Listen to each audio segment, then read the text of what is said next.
What's the pleasure of Senator De Lima? Just one or two sentences, Your Honors. Yeah, please, go ahead. We all heard from the horse's mouth that there are indeed death squads and pointed to certain former PNP chiefs or chiefs of Davao.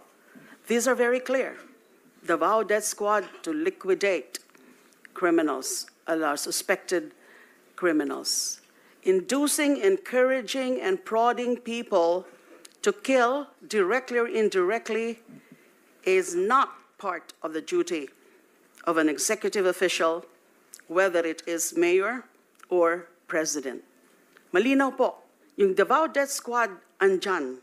Marami pong sinabi dyan tungkol sila Matabato and Las Cañas. And Colonel Garma has confirmed that there is such a group, only that they are covered by code of silence. Hindi po madali talaga ang kumuha ng mga pag-aamin sa mga police officials na sila ang mga inutusan para pumatay. Ang dami pong mga dinarate sila Matabato and Las Cañas tungkol sa mga specific cases of killings na yung order either pinapadaan kina Sonny Benaventura or kay Las Cañas, and at times even from then Mayor Mr. Chair, Duterte himself. I'm sorry to interrupt. Thank you, ma'am. Good Senator. Yes, you have the floor, you have the floor. Go ahead. The former senator is jumping into conclusion. Let the committee decide whether indeed there is an existence of the Davao Death Squad. Senator Estrada, may I Yes. just... Go ahead, sir. Yes, Mr. President. One statement. Kung lahat man ito, kung totoo, palayan niyo ako ng kaso. May korte. At sinasabi ninyo na bakit ninyo nalaman na matay, na ganun-ganun. So, ibig sabihin may witnesses kayo. O, file the case in court or file the cases in court. Sabi ko nga dito sa ano ko, mine and mine alone. Gusto ko ang syudad ko maganda, malinis, at livable. At sa awa ng Diyos, ako ang nauna sa Pilipinas. Alam mo bakit, sir? Ako po'y empleyado lang ng gobyerno. I started as a prosecutor. Kaya kapa ko yung kriminalo, pati yung mga criminals. That is why, Mr. President, I was asking during my line of questioning a while ago, addressed to former Senator De Lima, why did she not file cases when she was the head of the Commission on Human Rights? She investigated, allegedly, the DDS, if there is a right term for it. She did not file any cases. You were present, Mr. President,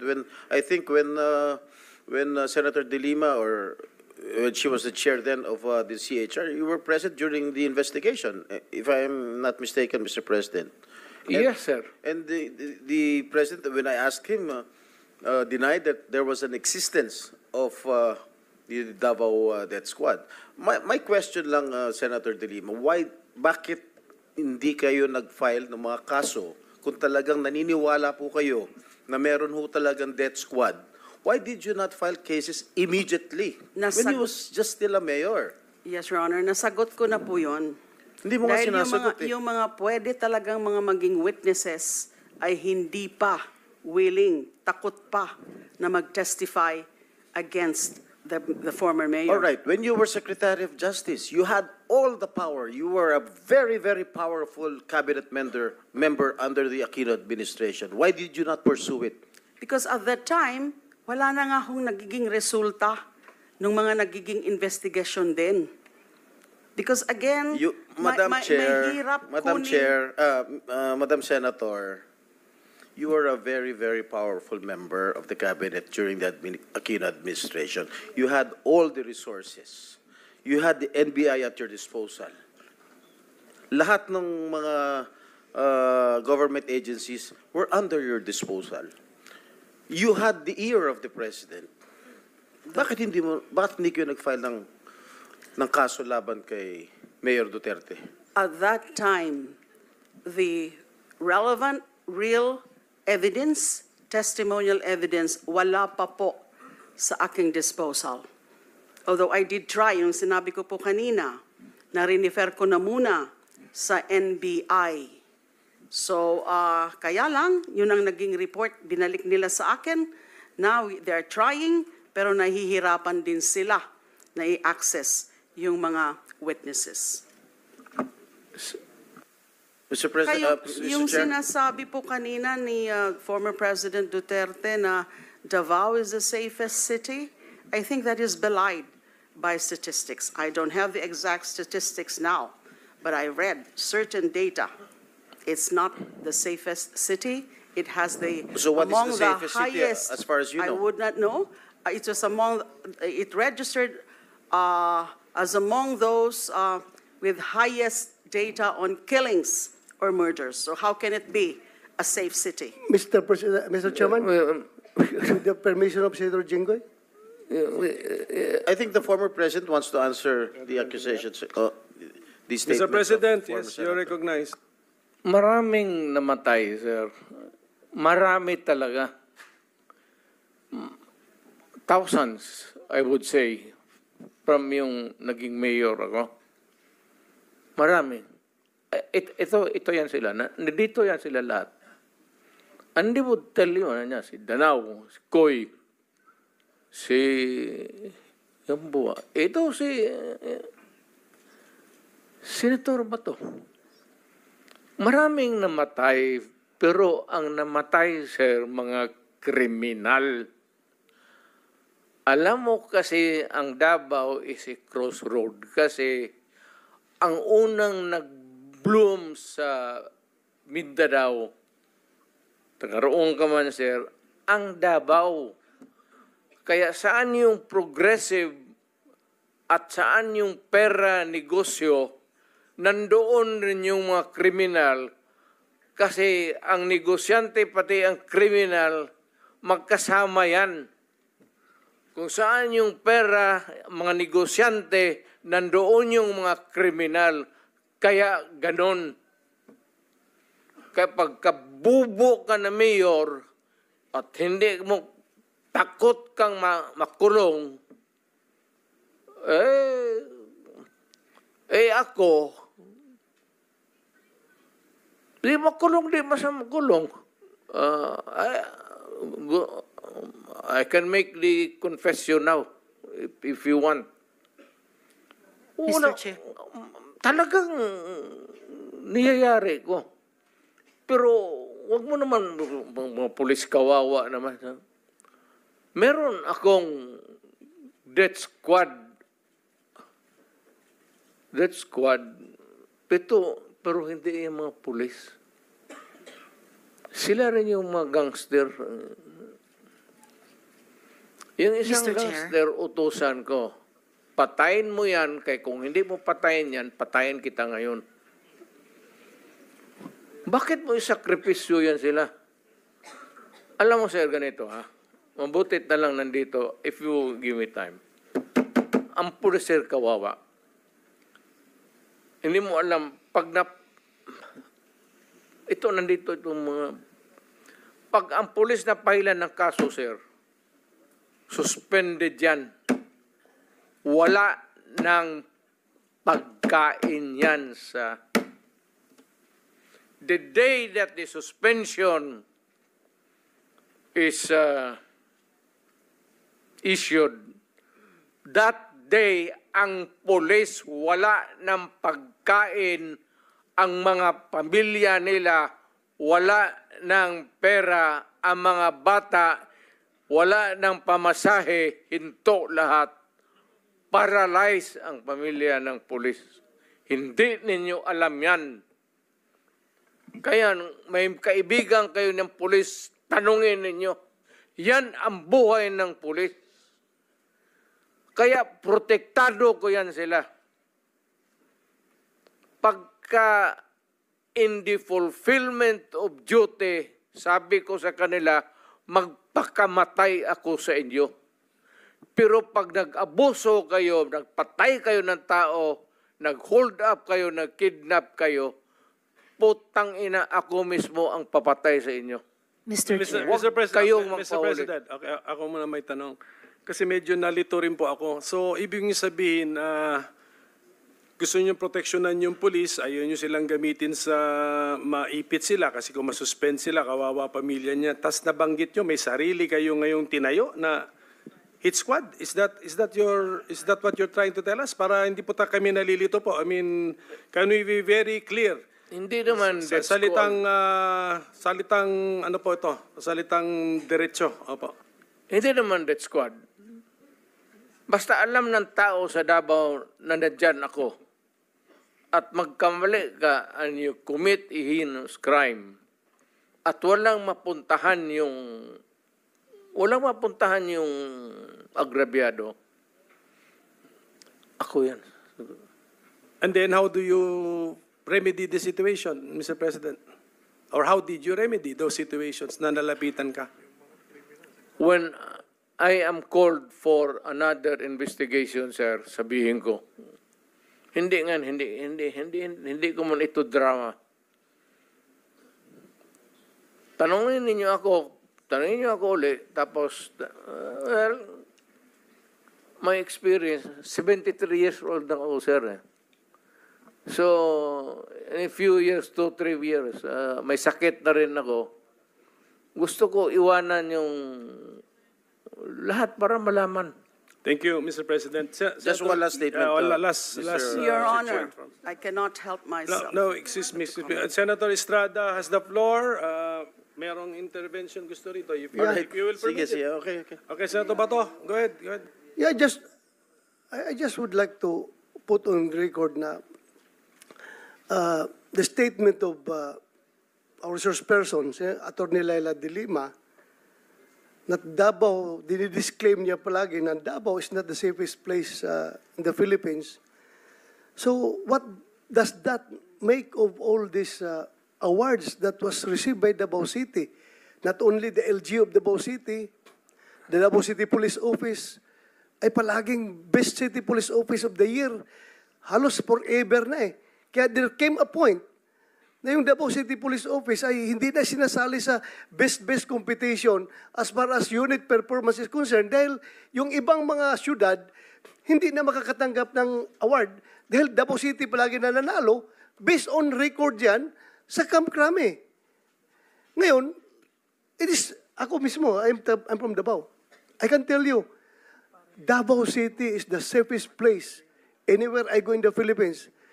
The safest place for law-abiding citizens and the most dangerous place for the criminals.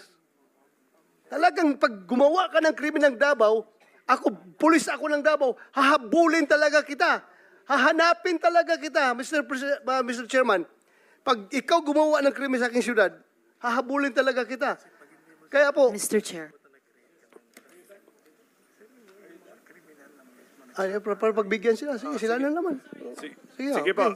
Okay lang? Okay na? Sige. Okay lang, Just okay lang. last statement before I sige. wrap up, before I give the floor to Senator Risa. I just would like to put on record the statements made by former Senator De Lima. During the investigation here in the Senate, during her term, when she was still a senator, wala pa rin nakitang ebidensya tungkol dyan sa mga DDS na tinatawag.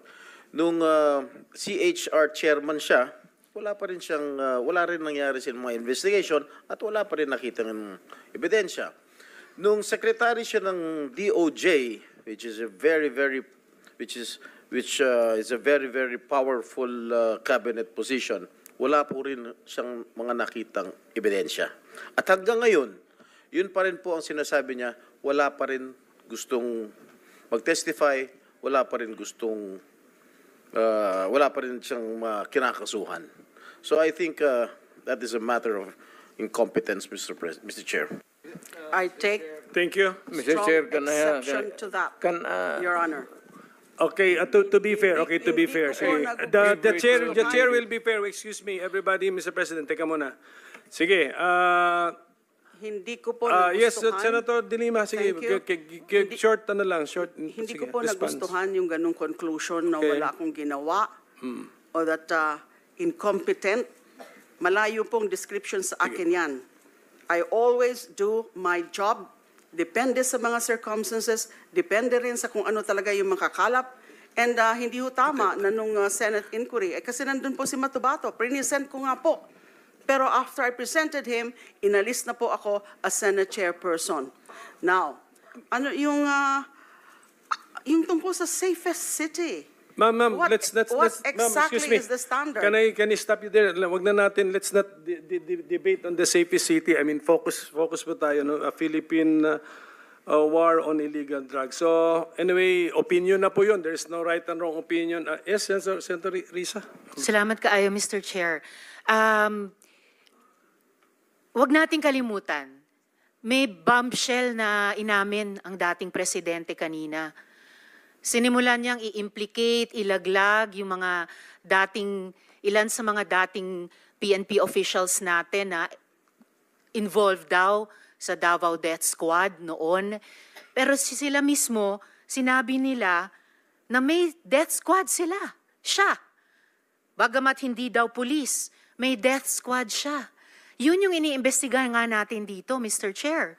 Yung war on drugs, yung extrajudicial killings na nangyari nung war on drugs, sinimulang modelo sa Davao noon, tapos iniimbestiga natin kung yun ang ginamit na template o modelo para i-scale up nationwide.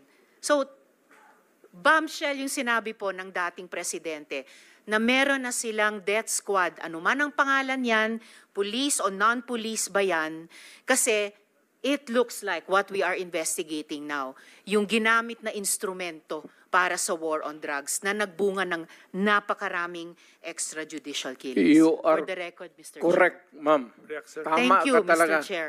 Tama ka talaga. So, ganito na lang. Huwag na lang yung pulis. Kawawa yan, wala yung sa Davao experience, Davao, ako. Imbestigahan ninyo ako. Set a date for an investigation para sa akin. Ako ang imbestigahan ninyo. At kunin ninyo yung record sa Davao yung namatay. At sabihin ko sa inyo kung wala akong taguin. Alam mo, nag-warning ako, huwag kayong gumawa dito. Kasi gusto ko ang Davao was a very kawawa noon. Alam ninyo, sir, panahon ng NPA, nung hindi pa ako mayor, kita mo ang Davao. Left and right ang hold up, walang makalabas sa bahay. Pati mga pulis takot. Kasi nandyan yung mga NPA, pinapatay sila. Kaya sinabi ko, nag-agyat ako sa bukid, nung na-mayor ako, sabi ko, ayaw ko ng away sa inyo. Pero yung mga pamilya ninyo, nandyan sa syudad natin. Yung mga top honso ng Communist Party, bilangin ninyo sa ilan ang taga Davao. Saan ang pamilya nila? Sa Davao. Kaya umakyat ako sa bukid. Sinabi ko, stop it. Huwag ninyong patayin ang mga pulis ko kasi putang ina yung pamilya ninyo. Yayariin ko yan. Mr. Chair, if I may, dahil matagal na po yung sa NPA, kung maaring mag-follow-up question ako sa dating presidente Go ahead, ng Mr. Chair. Death Squad. Mr. Chair. Salamat Go ahead, kaayo, Senator Mr. Risa. Chair. Kanina, sinabi nyo there were 7 people dun sa inyong self-described death squad. Ano po yung mga pangalan nila? At paki-describe yung structure ng organization na sinet up nyo, yung death squad na iyon. Yung death squad ko? Ang death squad ko, ma'am, is, of course, it is organized.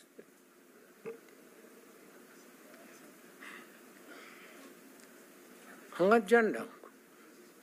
Ano po yung structure ng organization na iyon? Against criminals. Hindi po, yun yung task siguro na binigay niyo. Pero anong structure nung death squad niya iyon? Structure against crime and criminals. Ibig sabihin, ano po yung setup? At sino yung 7 yon na miyembro ng death squad Fight niyo? crime.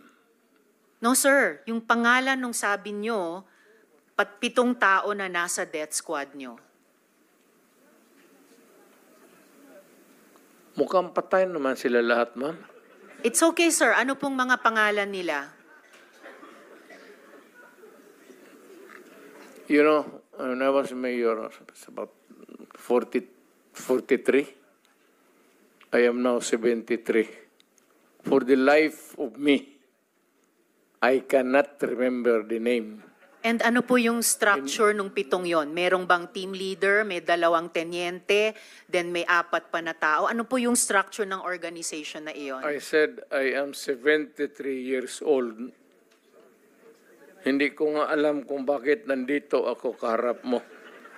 Sir, I'm sure alam niyo kung bakit kayo nandito. In fact, kayo po yung nagsalita ng pinakamarami sa resource persons. Well- May reward po ba yung 7 iyon sa death squad niyo? Again, ma'am? May rewards po bang ibinibigay sa mga miyembro ng death squad niyo tuwing nakakapatay sila? Police? Police ba yung death squad niyo? Yung Yun ang allegations. Hindi po, yung sinabi niyo kanina. Huwag tayong lumabas dyan. Ah, hindi po ako lumalabas. May ibang lumalabas. O, Yung dito sinabi tayo po ninyong ang death squad, pinag-usapan dito, may rewards po ba yun? is centered sa police na sinasabi na binabayaran. No, sir. Pina-follow up ko yung sinabi ninyo. Ay, yung civilian? Unprompted. O, so, kung civilian yon, yung sinabi nyo na death squad nyo na 7 tao, may rewards po ba yung 7 taong iyon kapag nakakapatay sila? Ay, hindi, ma'am. Mayayaman yung mga... Maraming gago na mayayaman sa Davao. Hindi Ano mo pong kaya- koneksyon ng mayayaman sa Davao O, gusto dun sa pumatay miyembro ng ng mga death kriminal. squad? Because Ibig they want their city to be safe. Nagbibigay sila, yung Because mayayaman, ng they want reward sa business to death thrive. squad? Yes, sir. Bago po yan, Mo. sinasabi nyo ba na yung mayayaman sa Davao nagbayad sa death squad para pumatay? No, hindi, ma'am. Si Sila Colonel mismo. Makasait po ba kasama sa death squad na iyon? Sino? Colonel Makasait, kasama po ba sa death squad na iyon? Colonel Makasait? Ma'am, alam mo, sa totoo lang, mahabang istorya to. It's okay, sir. Maikli lang sana Pero kung ang sagot. problema, ma'am, patay na yung tao. Si Colonel Makasait ay patay na. Ayaw kung marami. Police officer in the police department. Pero patay na yung tao. Okay, sir. May Huwag mo rewards akong po ba sila? tanungin kung anong history yung tao na yan, patay na. Okay. May rewards po ba sila, yung mga miyembro ng death squad nyo? Sino? Ako? Magbigay? Yung 7 miyembro, kung sino man ang nagbigay, may rewards ba sila kapag pumapatay sila? Walang reward, ma'am, kung Walang police rewards. yan. Lalo Hindi na ho. police. Bakit Wag- ako magbigay ng reward sa mga... Paiba-iba, hindi po. Paiba-iba Trabaho po yung nila yan. sinasagot nyo eh. Hindi ko tinatanong yung mga pulis. Oo. Tinatanong ko po yung mga miyembro ng death squad nyo. Ah, Binabayaran ba sila kapag nakakapatay sila? wala. Wala. Okay. So, libre lang yung May I remind the pagpatay. Senator, this is just an intervention. Yeah, sorry. We have to I follow, apologize, we have Mr. to Chair. follow the Yes, order. I Yes, please, submit, please. Mr. Okay. Chair.